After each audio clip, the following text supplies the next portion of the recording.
Good afternoon, ladies and gentlemen. Today I thought I would show you how to make these wonderful things called Bella Beauty Rounds.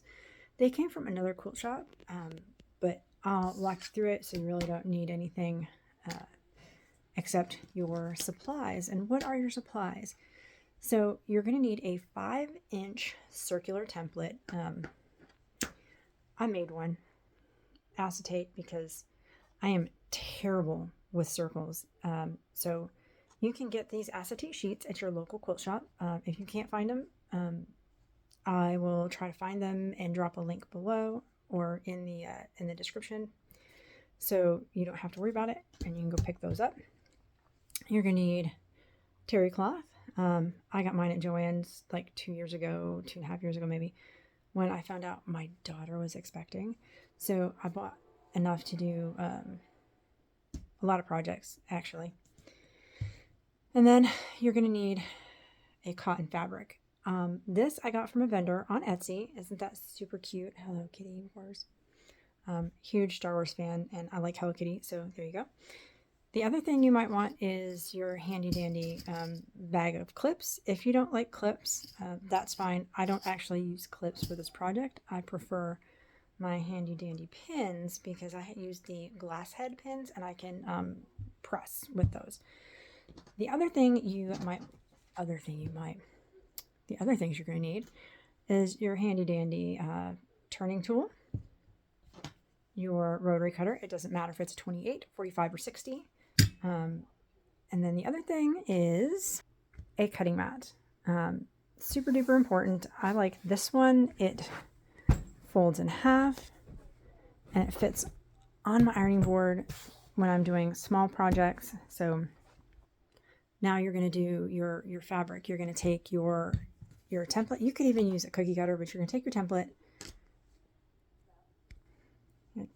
your template, throw it on your fabric, and then you're going to cut. If you have like a darker fabric like this, it is perfectly okay to flip it over and cut where you can see it. Now that you've got your fabric and your terry cloth cut, we're going to head over to the sewing machine. Make sure you have your edges lined up, and I have marked in with red pins where I am going to start and stop. Make sure that you backstitch at your start and your stop. If you don't have it 100% perfect, that's fine. My circles are never perfect when I cut them, and that's okay. One thing I'd like to mention is I dropped the standard pressure from 40 to 30 to help me go around those corners a little bit easier, and it doesn't pucker as much. So I have a little more control over how it goes. But I also, you may have noticed that there was a tiny gap. That's okay. It lays much better and looks a little bit more rounded when you finish it off.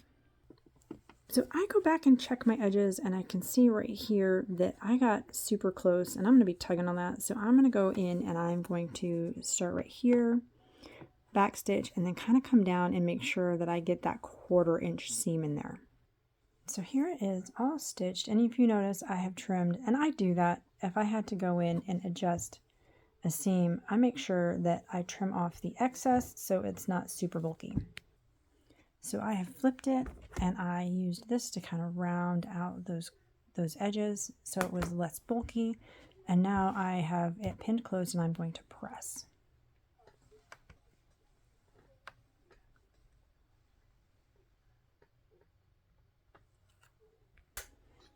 You can indeed press both sides, which is why my iron setting is at a medium. Now I'm going to go in top stitch. I'm going to top stitch close. I try to get 1/8 of an inch instead of 1/4 so I can catch all of that seam allowance in there and help it lay flatter. And there you have it, a beauty round. I'm going to show you one of the ones that I did. These are for me, so I did it the way the pattern said when I did gifts for family a couple of years ago. They all loved them, the girls. I'm not sure the guys have a skincare routine that they would need these beauty rounds, but hey, if they do, perfect, let me know. So I did this one, and I used that finishing stitch. Let me show you which one I'm talking about. This one right here. I used number 10. So that's what it looks like. I'll say I really didn't like it because I don't like how it laid down. I didn't get, this bothers me. Like I said, it's for me, so it's not super important how it laid down. It just feels super stiff, and I guess that's okay if that's what you're looking for, but it also doesn't lay like I thought it would lay. So there's that. The other thing that I have done as a variation for this pattern was when my daughter had her son, I took the 2 beauty rounds, I took the 2 layers, and I took a layer of cotton batting. The 100% cotton you can find, you can get Warm and Natural. That's a little thicker, so that might work a little bit better. But the Quilter's Dream, that line that you can get at your local quilt shop, I used that in there, and it worked for her. And instead of doing the,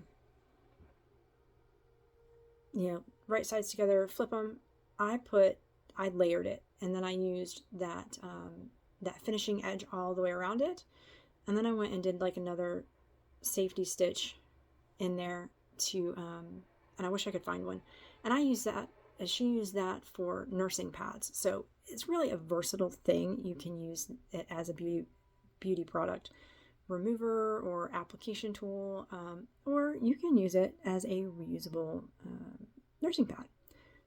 And the needle that I used was a Singer. Just a second. As you can see, it is a red and orange band. So I think that's like a 2020 and 11. That's what Singer, other manufacturers don't label them that way. So there you have it. If you have any questions, feel free to drop a comment. I will try to get links in the description for the products I use, and I will, if you want the instructions, you can email us at ebtc.geekedition@gmail.com. That's E as in Echo, B as in Bravo, T as in Tango, C as in Charlie, .geekedition@gmail.com. And I can get you the instructions. Or if you'd like to purchase some, also drop me an email. And they're not up. We don't have an Etsy shop yet, but we're working on it, I promise. Let me know what you're looking for if you have a particular interest, and I can get that done for you. And as always, thanks for stopping by and watching this tutorial. Hope you have a great day.